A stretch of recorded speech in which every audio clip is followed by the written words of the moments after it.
दोस्तों आज की इस वीडियो के अंदर हम आप सभी के साथ में अपनी क्लास 7 साइंस सब्जेक्ट के चैप्टर नंबर 6 को स्टार्ट करेंगे जो कि है फिजिकल एंड केमिकल चेंजेस। तो चलो जानते हैं कि हमारे फिजिकल और केमिकल चेंजेस क्या क्या चीज़ें होती हैं और इनके अंदर क्या कुछ हमें नया सीखने को यहाँ पे मिलने वाला है। तो सबसे पहले हम स्टार्टिंग करेंगे ओवरव्यू से। तो यहाँ पे कहता है every day you come across many changes in your surrounding, these changes में इन्वॉल्व वन और मोर सब्सटेंसेस। कहते हैं कि आप अपने रोज़मर्रा की ज़िंदगी में बहुत सारे चेंजेस को होते हुए देखते हैं और जो ये चेंज आपके होते हैं बहुत सारे चेंजेस के अंदर तो एक सब्सटेंस इन्वॉल्व होता है और कुछ के अंदर आपके एक से ज़्यादा सब्सटेंस पे इन्वॉल्व हो सकती हैं। For example your mother may ask you to dissolve sugar in water to make cold drink. आपको क्या आपकी मम्मी बहुत बार बोलती होगी कि बेटा एक काम करो, आप पानी के अंदर चीनी को मिक्स कर दो और फिर हम कोल्ड ड्रिंक बनाएंगे इससे, ठीक है। तो वो भी आपका क्या है, एक केमिकल चेंज है, ठीक है। Making a sugar solution in is a change. Similarly setting curd from milk is a change. Sometimes milk became sour, souring of milk is a change. यहाँ पे कहते हैं कि बहुत बार आपने देखा होगा कि जो आपकी मम्मी होती है वो आपके दूध से आपकी दही बनाती है, साथ में आपका जो दूध है कई बार खट्टा हो जाता है। तो ये सभी आपके चेंज हैं जो कि आप डेली लाइफ में आपने देखने को आपको मिल जाती हैं।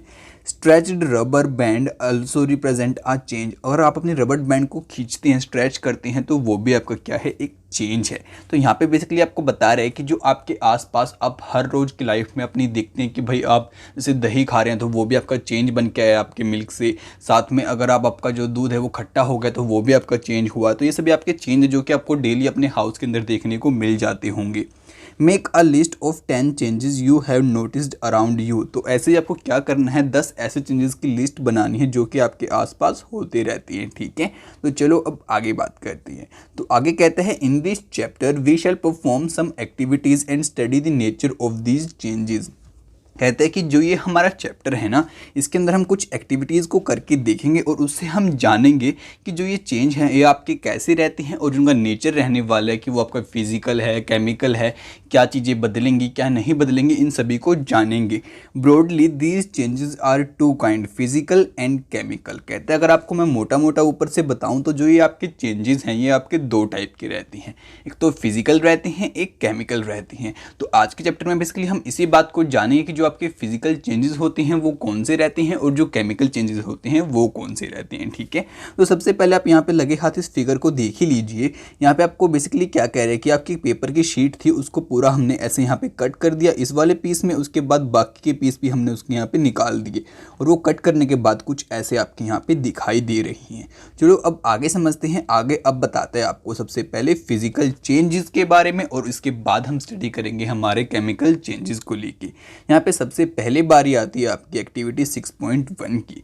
यहाँ पे कहता है cut a piece of paper in 4 square pieces, cut each square pieces further into 4 square pieces. कहते हैं कि आप एक काम करो, अपना कोई पेपर लो, ठीक है, मैंने पेपर ले लिया, उसको फिर आप 4 स्क्वायर पीसीज में ऐसे काट दो। अब काटने के बाद क्या करना है कि जो ये वाला पीस आपका यहाँ पे आया इसको भी आगे जाके आप 4 पीसीज के अंदर काट दो और ऐसे ही आपको चारों के साथ में यहाँ पे करना है, ठीक है। और आगे कहते हैं lay these pieces on the floor और a table so that the pieces acquire the shape of the original piece of paper. और कहता है कि फिर आप इनको कुछ इस तरीके से लगा दो कि भाई ये आपके पूरे पेपर की शेप आपको दिखाएं। जैसे कि ये हो गए, मैंने लगा दिए, मैं आपको लगा के दिखा रहा हूँ। ऐसे आपको लगा देने वो अपने फ्लोर के ऊपर यानी कि फर्श के ऊपर। और जैसे आप इसको ऐसे लगा देंगे अपने चारों के सारे पीसीज को तो कुछ ऐसा आपको दिखाई देगा कि भाई ये जो आपका पेपर था ना पूरा एज ए पेपर था और कटने के बाद आप ये कुछ ऐसे पीस यहाँ पे बन गए जैसे आपको पीछे इस फिगर के अंदर भी यहाँ पे दिखा रखा है, ठीक है। और आगे कहता है obviously you can not join the piece back to make the original piece but these are changes in the property of the paper. कहते हैं कि अब आप ये तो नहीं कर सकते कि इन सभी पीसेस को जोड़ के पहले जैसा पेपर बना दो, बट आपको इससे ये पता चल जाएगा कि जो भी पहले तो आपका कंप्लीट पेपर था अब उसके छोटे छोटे पीस हैं तो इसकी क्या चेंज हो गई, इसकी प्रॉपर्टी यहाँ पे चेंज हो गई है। और कहते हैं कि ये जो आपका चेंज हुआ है ये कैसा चेंज है, आपका फिजिकल चेंज है, ठीक है। अब बारी आती है हमारी एक्टिविटी 6.2 की। अब इसमें कहता है collect the Chowk dust lying on the floor near the black board in your classroom or crush a small piece of chalk into dust. Add a little water to the dust to make a paste. Roll it into the shape of a piece of chalk. Let it dry. Did recover the chalk from the dust. अब यहाँ पे आप सभी को क्या कहता है basically कि जब कभी आप स्लेट वगैरह के ऊपर काम करते हैं, आपका जो टीचर है ब्लैक बोर्ड के ऊपर काम करता है तो वो चौक से लिखता है। बेसिकली जब चौक से वो लिखता है तो चौक की जो डस्ट होती है वो नीचे गिरती जाती है। ठीक है, तो आपको क्या करना है, उस डस्ट को इकट्ठी करना है, साथ में थोड़ी और डस्ट लेनी है, फिर क्या करना है उसके अंदर थोड़ा सा पानी ऐड करके एक पेस्ट बना के उसको अगेन से चौक की तरह आपको रोल कर देना है। तो क्या आपको थोड़े टाइम के बाद उसको सूखने देना है, सूखने के बाद आपको क्या अगेन से चौक मिल जाएगा? तो जी हाँ, ज़रूर मिल जाएगा। तो ये भी आपका कैसा चेंज था? फिजिकल चेंज था। हमने छोटे छोटे आपके पार्टिकल्स थे उनसे क्या बना दिया, अगेन से आपका यहाँ पे पूरा का पूरा कंप्लीट चौक बना दिया। ठीक है, तो अब बारी आती है हमारी एक्टिविटी 6.3 की। अब यहाँ पे कहता है take some ice in a glass over a plastic tumbler. कहते हैं कि आप थोड़ी बहुत बर्फ़ लो अपने किसी ग्लास के अंदर, या फिर कोई प्लास्टिक का आपका बकेट वगैरह हो या फिर कोई मग वगैरह हो तो उसके अंदर ले लो। Melt a small portion of ice by placing the tumbler in the sun. You have now a mixture of ice and water. Now place the tumbler in a freezing mixture ice plus common salt. Does the water became solid ice once again. यहाँ पे आपको basically क्या कहता है कि आप एक काम करो, थोड़ी सी बर्फ़ लो, उसके किसी टम्बलर के अंदर रखो, या आपका कोई मग हो गया, कुछ किसी भी चीज़ के अंदर आप रख लो। रखने के बाद आपको क्या करना है, उसको थोड़ा सनलाइट के अंदर रखना है जिससे कि वो पिघल के आपका थोड़ा बहुत पानी बन जाए। ठीक है, तो अब आपको क्या मिलेगी कि भाई इस गिलास के अंदर थोड़ी बहुत तो आपकी बर्फ़ होगी, थोड़ा बहुत पानी होगा। ठीक है, फिर आपको क्या करना है, इसको थोड़ा अंदर लेके जाना है और इसको अगेन से फ्रीज करने की कोशिश करनी है। उसके अंदर थोड़ा आपका कॉमन साल्ट यानी कि आपका नमक डाल देना है। फिर क्या आपको अगेन से यहाँ पे बर्फ़ मिल जाएगी? तो जी हाँ, ज़रूर मिल सकती है आपको बर्फ़। और देखो ये भी हमने जो चेंज किया है, कैसा चेंज है? आपका फिजिकल चेंज है। तो यहाँ पे आपको बेसिकली फिजिकल चेंज को समझाने के लिए अलग अलग टाइप की आपकी एक्टिविटी करके आपको समझा रहा है। बाकी आप इन एक्टिविटी को खुद से भी करके देख सकती हैं। तो इसी के साथ अब चलते हैं हमारी एक्टिविटी 6.4 पे। यहाँ पे कहता है boil some water in a container. Do you see the steam rising from the surface of the water? How do you hold an inverted pan by its handle over the steam at some distance from the boiling water. Observe the inner surface of the pan. Do you see any droplets of water there? अब यहाँ पे आपको क्या कहता है कि आप एक काम करो, कोई आपका बहुत बड़ा पतीला वगैरह लो, उसके अंदर यहाँ पे पानी डालो और नीचे से फायर जला के आप उसके ऊपर यहाँ पे फायर सेट करो। ठीक है, और जैसे जैसे आपकी यहाँ पे फायर लगती जाएगी और पानी आपका गर्म होगा तो उसकी जो भाप होंगी वो आपको पता है ऊपर की साइड यहाँ पे उठना स्टार्ट होंगी। फिर आपको क्या करना है, एक पैन लेना है, इसके ऊपर ऐसे लेके उसको यहाँ से हैंडल से पकड़ लेना है। ठीक है, पकड़ने के बाद आप क्या नोटिस करेंगे, कुछ टाइम के बाद यहाँ से आपकी जो ड्रॉप्स होंगी वो गिरना स्टार्ट हो जाएंगी आपके वाटर की, आपके पैन के ऊपर से ऐसे कुछ ड्रॉप्स आपकी आके गिरना स्टार्ट हो जाएंगी।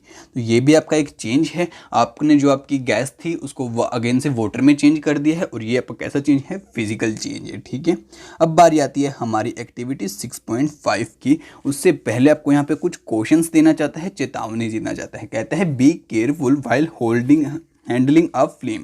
कहते हैं कि आपको आग के साथ मतलब कि कोई भी एक्सपेरिमेंट करते टाइम थोड़ा चौकन्ना होने की ज़रूरत है। Hold a used hacksaw blade with a pair of tongs. Keep the tip of the free end on the flame of a gas stove. Wait for a few minutes. Does the colour of the tip of the blade change. तो यहाँ पे basically आपको क्या कहना चाहता है कि आपका एक थोड़ा ऐसा पकड़ने का एक टूल होता है, अगर आपने कभी देखा हो तो मैं आपको बना के बताता हूँ। ऐसा कोई आपका टूल होता है, इसके अंदर आपको यहाँ पे एक ब्लेड को पकड़ लेना है।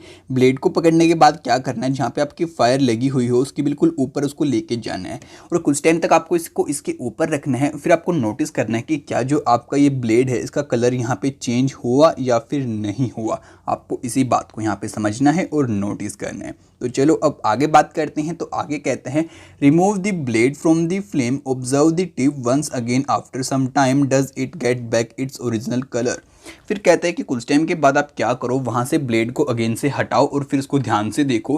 कुछ टाइम तक वेट करने के बाद कि क्या जो आपके ब्लेड का पहले वाला कलर था वो अगेन से यहाँ पे आ चुका है या फिर नहीं आया है। ठीक है, और आपको इस एक्टिविटी को करते टाइम थोड़ा सा ध्यान से काम करना है क्योंकि आप आग के साथ काम कर रहे हैं। ठीक है, अब आगे आपको बताता है रस्टिंग आयरन, यानी कि आपके जो लोहे के ऊपर जंग वगैरह लग जाता है अगर आपने देखा हो तो उसका क्या कारण है और वो कैसा चेंज आपका यहाँ पे रहता है। कहता है in activities 6.1 and 6.2 above you saw the paper and a piece of chalk underwent change in size. कहते हैं कि आपने ऊपर वाली एक्टिविटीज़ के अंदर देखा कि जो आपका भाई पेपर का पीस था, आपका चोक था, इन सभी के साथ में हमने एक्टिविटी की, अपना एक्सपेरिमेंट किया, इनको चेंज किया। In activity 6.3 and 6.4 water change it state from solid to liquid and from gas to liquid.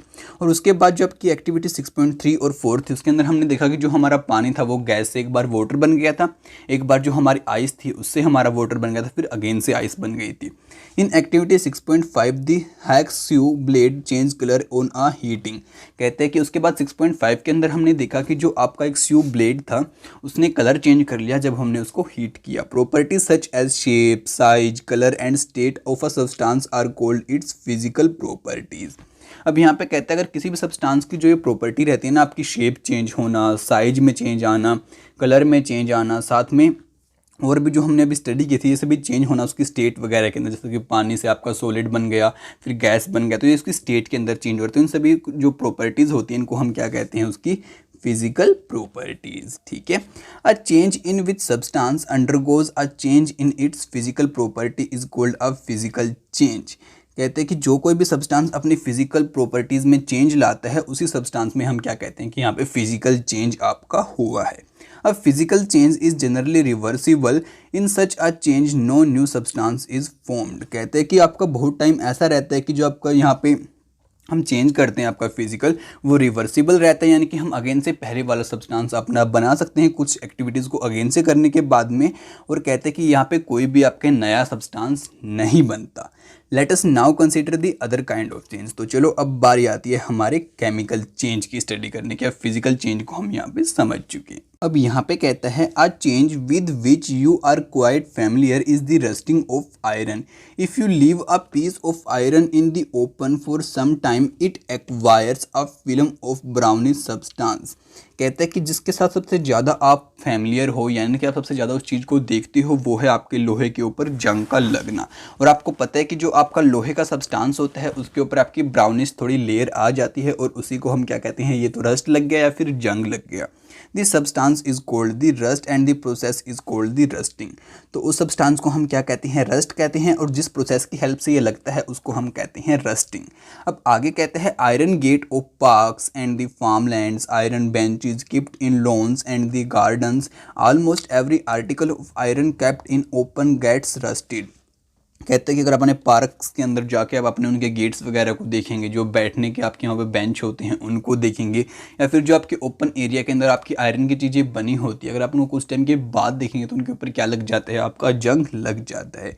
Eight home you must have seen shovels and spades getting rusted when exposed to the atmosphere for some time. और कहता है आपने अपने home के ऊपर भी देखा होगा कि जो आपके शॉल वगैरह होते हैं जिससे हम अपनी मिट्टी खुदाई वगैरह करते हैं, वो कुछ टाइम के बाद उनके ऊपर जंग लग जाता है क्योंकि वो आपके एटमॉस्फेयर के साथ में यहाँ पे कॉन्टेक्ट में आते हैं। In the kitchen a wet iron pan often gets rusted in left is that state for some time. और कहते हैं ऐसे ही जो आपका तवा होता है जिसके ऊपर आपकी रोटियां वगैरह पकाई जाती हैं उसके ऊपर भी जंग लग जाता है। Rust is not iron, it different form of iron on which it get deposited. कहते हैं कि जो आपका रस्ट होता है ये कोई आयरन नहीं होता, जबकि एक डिफरेंट फॉर्म रहती है जो कि आपके आयरन के ऊपर डिपॉजिट हो जाती है। Let us consider a few more changes where new substance are formed. तो चलो अब कुछ ऐसे चेंजेस के बारे में हम स्टडी करते हैं जहाँ पे आपका कोई नया सब्सटेंस बन के निकल के आता है। तो अब हम स्टार्ट करेंगे हमारी एक्टिविटी 6.6 से। यहाँ पे कहते हैं to be demonstrated by the teacher, और आपकी जो टीचर है वही आपको हेल्प करेगी इन सभी चीज़ों को करने के अंदर। और जो ये चेतावनी है ये आपके टीचर के लिए दी गई है, तो इसमें आपका कोई वर्क नहीं है। तो चलो अब हम आगे बात करते हैं और आगे समझते हैं इस बात को। कहता है get a small piece of a thin strip और रिबन ऑफ मैग्नीशियम। आप एक काम करो, कोई थिन स्ट्रिप या फिर कोई रिबन लेके आओ मैग्नीशियम का, clean it with tip with sand paper. और जो आप मैग्नीशियम के अपना रिबन लेके आए हो उसकी टिप को यहाँ से सैंड पेपर होता है ना, उसकी हेल्प से थोड़ा इसको अच्छे से आप रगड़ लो। Bring the tip near a candle flame, और फिर इसको बाद में आपकी जो मोमबत्ती की फ्लेम होती है वहाँ पे लेके जाओ। It burns with a brilliant white light, when it is completely burn it leave behind a powdery ash. उसके बाद कहते हैं कि उसके बाद जब वहाँ पे फायर लगेगी ना, तो वहाँ पे जो आपकी फायर का कलर है वो येलो नहीं होगा बल्कि वाइट होगा, और उसके कंप्लीट जल जाने के बाद में जो आपकी स्ट्रिप थी वहाँ पे क्या बचेगी, आपकी वाइट कलर की एक ऐश बच जाएगी, यानी राख बच जाएगी। अब आगे कहते हैं does the ash look like the magnesium ribbon, और जो आपकी ऐश है इसको देख के आप क्या कह सकते हैं, ये कि आपकी जो रिबन की तरह ही दिखाई देती है। दी changes can be represented by the following equation, और जो भी आपका चेंज यहाँ पे हुआ है उसको हम इस इक्वेशन की हेल्प से यहाँ पे बता सकते हैं।